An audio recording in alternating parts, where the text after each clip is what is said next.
Jesus. And now he going to prison. Certificate of completion. They doing interviews. Yes. I'm tired of all these people.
This is the blues news. Oh, yeah. Hey, y'all. Hey. Yes, we're still here. Now, why did they even play in our face? Pulling HBCU scholarships, what a disgrace. But after some pressure and a whole lot of noise, the Trump team had to bring back our coins. Senator Ossoff said, oh, not on my watch. Turned up the heat till they felt the hot spots. The USDA tried it but had to retreat. Now those applications are back in the street. March 15th, y'all, don't play with your fate. If you want that check, you better make sure that you don't show up late. From farmland to labs, Black excellence shines. And now these scholars can claim what's rightfully designed. Still, Ossoff ain't letting them off the hook. He's watching close so they don't try and pull another mistook. This should have never happened, but here we are. Another day, another fight, but we're raising the bar. Yo, Luke Derival, go ahead and show them how we raise the bar.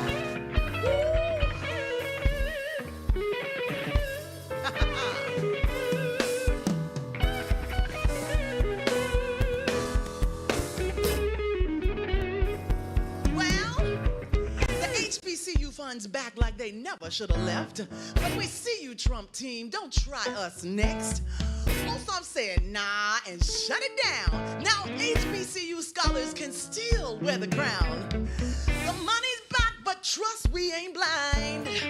We'll keep receipts cause they love to rewind. Future farmers, scientists, and business minds, the scholarships are back right on time. Anything can happen in a day. Yeah. Yes, it can. Yes, it will. Yeah. We'll do it again, same time, same place. And we'll do it this Sisaundra show.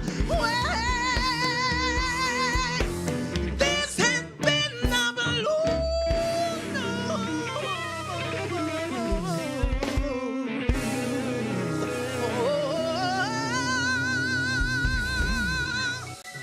Yeah, I love that. All right, y'all. Now for y'all, get up, get ready, because it's time to start the Sisaundra Show!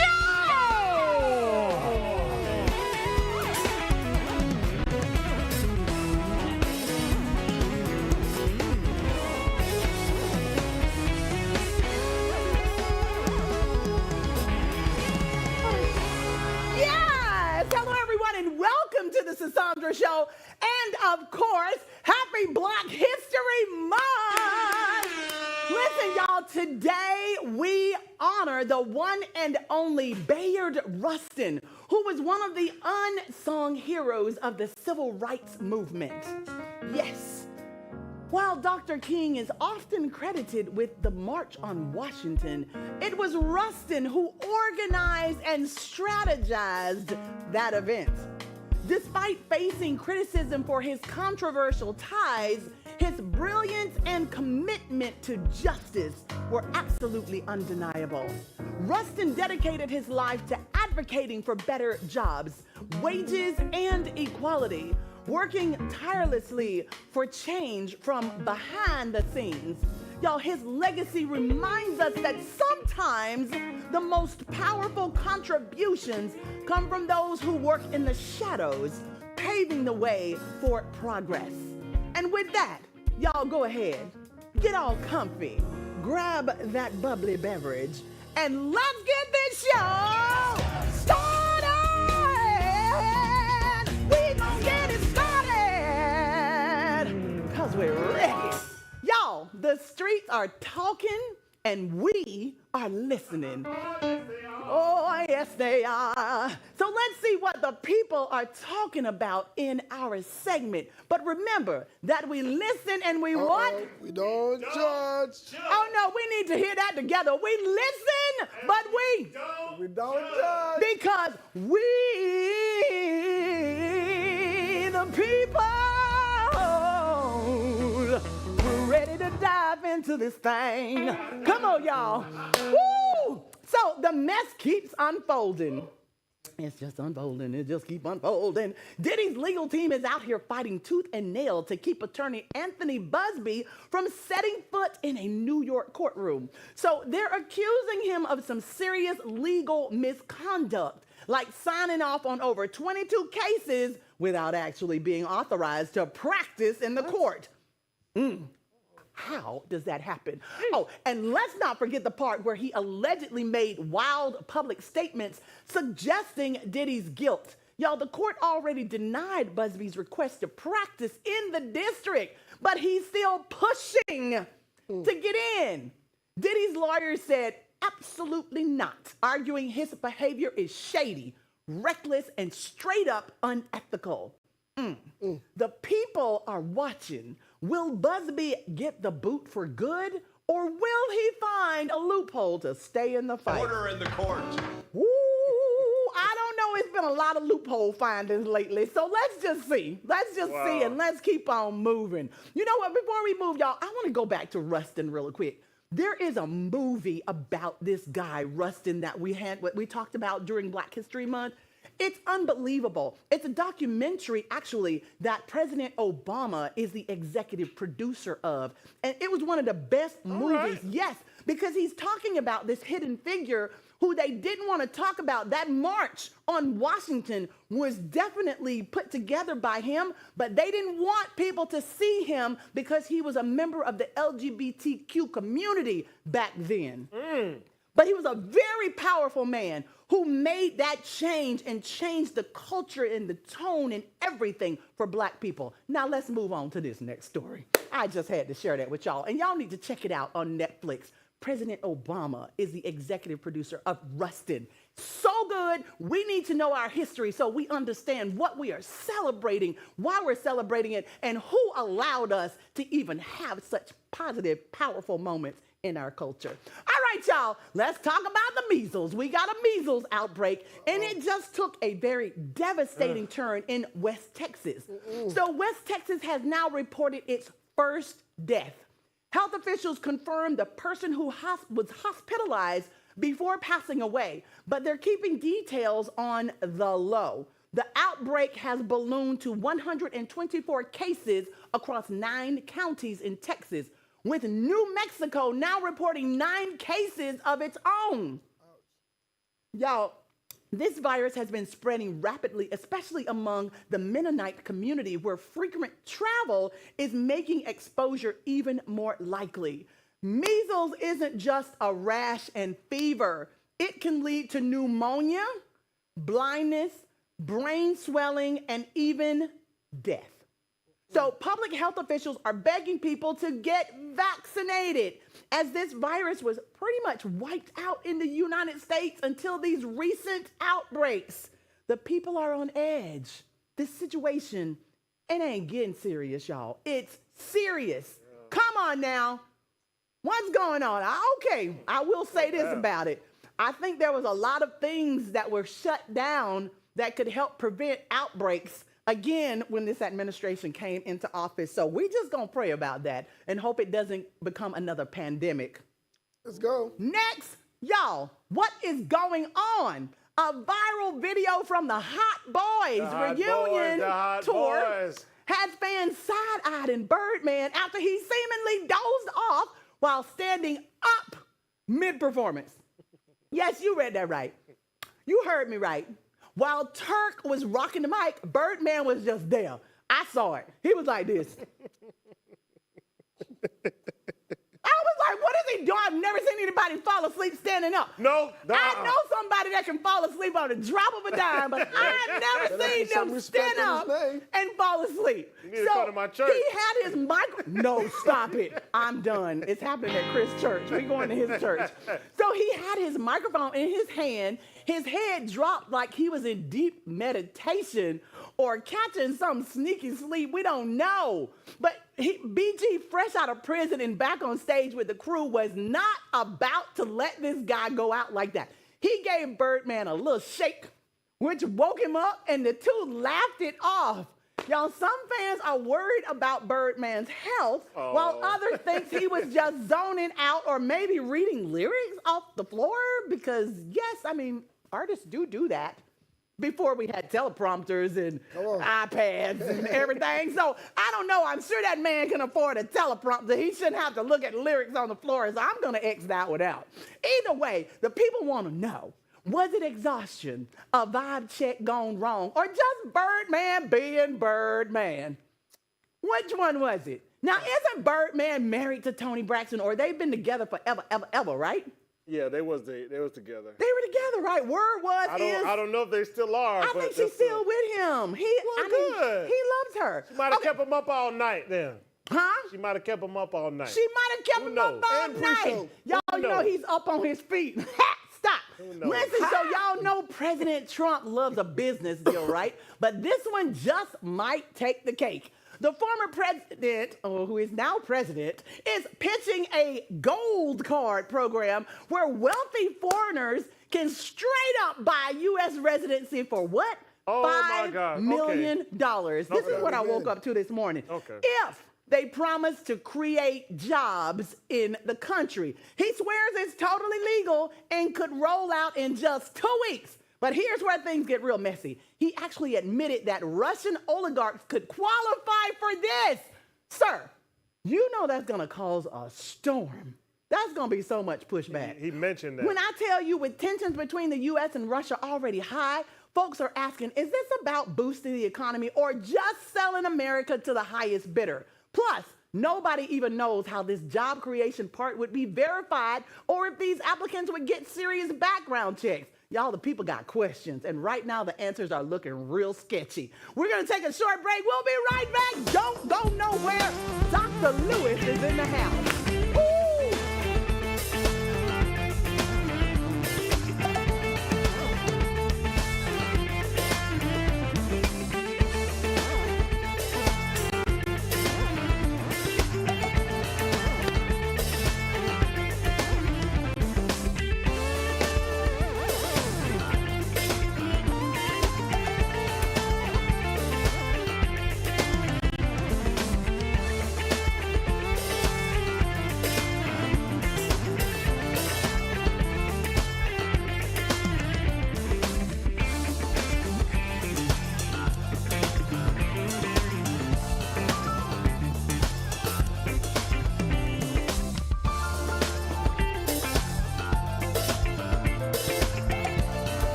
Sisaundra Show. Now, y'all know student loans are no joke. They've been the thorn in everyone's side for far too long. But today, we've got an expert who's here to break it all down and help you, me, you, all of us navigate this chaos. Help. From payment spikes to forgiveness programs, we're diving deep into what's really going on with those student loans. So buckle up, because we're about to make this conversation as clear as your next loan statement. Y'all welcome out Dr. Sonia Lewis.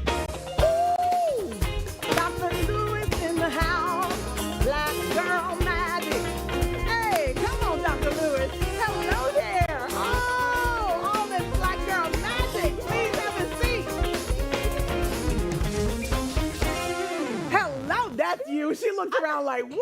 I finally look like the photo. Praise You God. are stunning. You are so beautiful. Welcome to the show. You too. Thank you so much. We got so much in common already. Yes, same initials. Same last- initials, same last The name. beauty runs through the line. It Praise God. definitely does. It definitely does. So, Dr. Lewis, with all these changes happening in student loans, Yes, so the many. whole student loan landscape under the new administration, what do you think are the biggest shifts that borrowers need to be ready for in the next few months? Oh, I mean the next few weeks. I was going to say maybe even less. Okay. With the Trump administration, they are keeping borrowers so very busy, and it is not yesterday's student loans under the Biden administration.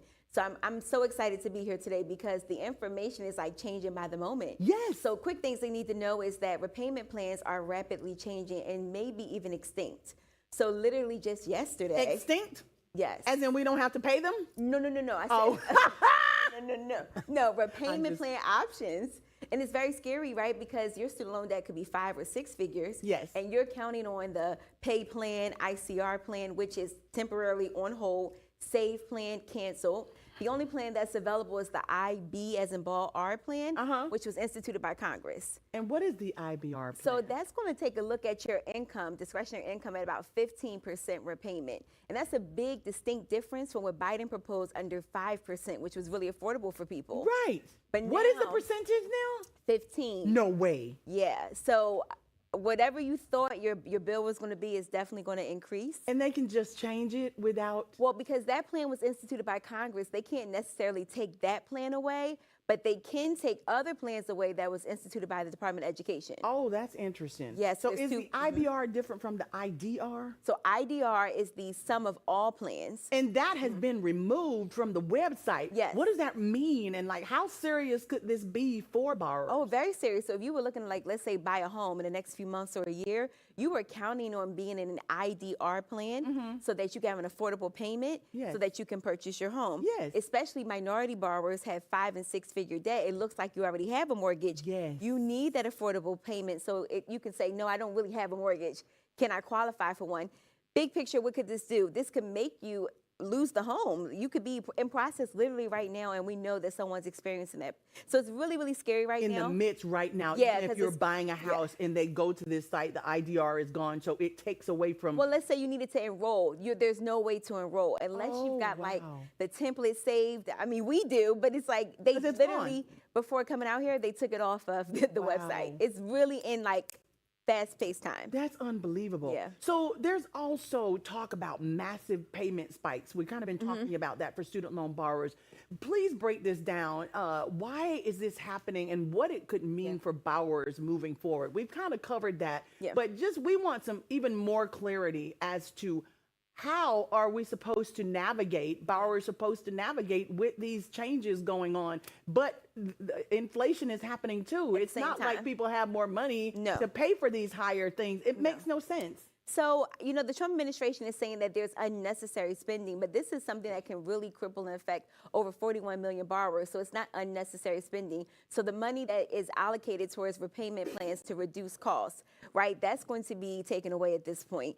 Why is this happening? Because simply the administration does not feel that forgiveness element should be permissible. So the Biden administration was trying to do a great work, however, did not get reelected. And unfortunately, by them adding on a lot of layers of loan forgiveness to different plans, the Trump administration said take all of that off Right. the table. I'm like, can we leave a little But he's just undoing everything Biden did anyway. And more. It seems, yes. and more? It seems like that's Yeah. the end goal, is to make Yeah. sure whatever you thought you were doing, I'm going to turn all of that Yes. around and Yes. then some. So they're talking about dismantling the Department of Education. Yeah. And maybe restructuring. How could that affect borrowers, and how could that affect us overall, period? Yeah. Just getting rid of the Board of Well, Education. they're already doing it in a very sneaky way. So there's 1,400 employees. Just as of the other day, about 224 accepted a resignation under the Borrowers Defense segment and the Ombudsman Group. That's where you put like your big complaint at, right? So Yes. they're kind of like passing people off. So they're trying to reduce workforce, right? So you know, like if you work at a job and people get laid off, somebody else has to do the work. Correct. Who going to do the work, y'all? That the application itself is 15 pages that is going to give massive forgiveness. Now they laid off that whole department. Oh, my So, goodness. How does it affect if the DOE goes away? Well, that's a great question. We have to think about things like the Pell Grant. Where does that money go, right? Yes. Because we have people that are going to college or we know want to go to college. Now they can't because of that. Well, that money will be significantly reduced. Let me say that. But then they also want to take Parent Plus loans off the table, Graduate my Plus loans God. off the table. So what I just tell people in this time is that we really have to go into a planning mode of let's look at our scholarships, let's look at our grants, let's look at what does it look like to go to our community colleges. They're going to be more important than ever. Our state colleges Yes. more important than ever. What does it look like to cash pay and be on a budget? Are we going to have to work while being in school? Really going back to being nitty gritty, because this is a very have and have not situation. Oh, my goodness. Yeah. That's so difficult. I wish I had better news, but When I tell you, I was expecting something to kind Me of say, too. well, they're going to do this, but no. well, I do have some good news. Okay, share Okay, all right. I'm like, good wait, hold news. on. Okay, Please, Dr. so Lewis. the good news is programs like the Public Service Loan Forgiveness Program, the Borrowers Defense Program, the Total Permanent Disability Program, those programs that give a lot of forgiveness are still available, and they probably won't be changed until at minimum July 1st. So if you're watching this live, you need to like literally go to studentaid.gov and go under where it says loan forgiveness, research the plans that are available, and you may apply. You may even still be allowed to get what we call back credit under the temporary expanded public service loan forgiveness. Now, that's like the great secret. The Biden administration left that open, and Trump and them over there busy doing something else. So if you ever worked really quickly from October 2007 to October 2022 in a nonprofit government education sector, just think that I ever worked in one of those places, you should submit a public service loan forgiveness application. I don't care if you got to find your own boss on LinkedIn or Facebook. And you can still. Girl, just have it signed. They ain't even Oh, verifying. my So we still goodness. got little angels at the DOE that's just passing through. I'm sorry to say it that way, but they are, because I've never heard a verification call. And get your back credit for the work that you've done. When you hit 120 months, your loans are 100% forgiven.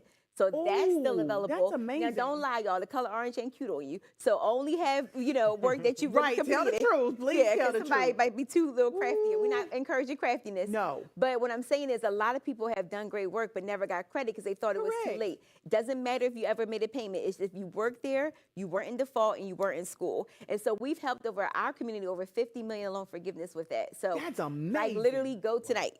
50 million. Go find your old boss. Please find your old boss Yes. if you were working in any kind of nonprofit from 2007. Did you October say? 2007 to to October 22. 2022. That's amazing. Education, nonprofit, government. You know what this is making me question, and this is totally off the cuff. Mm-hmm. It seems like this administration is really pressing that you don't have to go to college to be able to get jobs. Yeah. Well, Well, if you go to Trump47.com, I was he wants to put you in equivalent to Trump University. correct. I was Yes. going to say it's not about going to school for 4 years. He didn't go to college and get his degree, did he, or did he not? No, I And don't it's a think lot so. of people who are doing well, who are extremely successful, who don't have degrees, but there are things or jobs that you would think you need to understand. Like I want my doctor to go to school. Yes. I want my don't lawyer no to go to YouTube. school. Yes. I want people that's going to be working on me. I want you to go to Yes. school. And I want there to be people that look like me in the workforce. Because again, we Yes. talk about, this is not racism, guys. We're really talking about classism. And so can you afford college? Can you not afford college? And that's what's showing up in every facet of America right now. And education is going to be hit the hardest. So whether you thought you were middle class, it's not going to be a middle class, in my opinion, especially when it comes to education. It's can you afford to pay for higher education Right. or not? And where does that leave people who Yeah. cannot afford higher education. And that's why the community and what you do is so important, because we are going to have to really rally behind and support each other more than ever. Yes. It really, truly may be. You might need to be helping your neighbor, your family friend. Yes. And let's not shun community college. We're going to be reinvested looking into those programs in state colleges. Yes, and there's nothing wrong. And No, they're less I went to a state college. expensive. Exactly. There's nothing wrong with that. So looking ahead, if the Department of Education goes through major changes, what do you think the future student loan assistance will look like? Like, how should borrowers prepare for the changes, whether it's with, their current loans or my potential new laws down the road, like new Well, laws? let's talk to current borrowers, because that's I know who is most afraid right now. You go to studentaid.gov, you need to print out a copy of your report. Look, literally print out every section of what you see, because information is disappearing rapidly as it looks like. They just wiping it out. Literally, it says unavailable. And I noticed the trend as the years have gone on, things that were more public for you, like you can see everything about your borrowing history is now very limited, but still go print that out, because they're going to privatize this, right? So if we take DOE out the equation, now PNC Bank, Truist Bank, banks like that can pick up the contract and then make you responsible to pay them. But now if they said you owed them $80,000, but in your account it said only $50,000, what would you have to show? Most people are going to be unprepared that way. So print all your stuff. Yes, print all your documents out, because you don't want somebody transferring you and they added a little cherry on top. Oh, that's crazy. And another good thing you can do too is go to your credit report, because the amounts will be on your Right. credit report, and you should be able to see how much it was and dispute that. Oh my God. Y'all better get it together. Listen, thank you so Yeah, much, thank you for Dr. having Lewis, me. for joining us here. It's Yes. been a blessing to have you here. To our viewers, we love y'all. We'll be back here tomorrow for the culture. Please. We will. Take us out of here. Thank you so much. Thank y'all for helping the people. Come on, come on. Now just scan that QR code at the bottom of your screen, because we've got so much more exclusive content for you right here, only on the Sisaundra Show.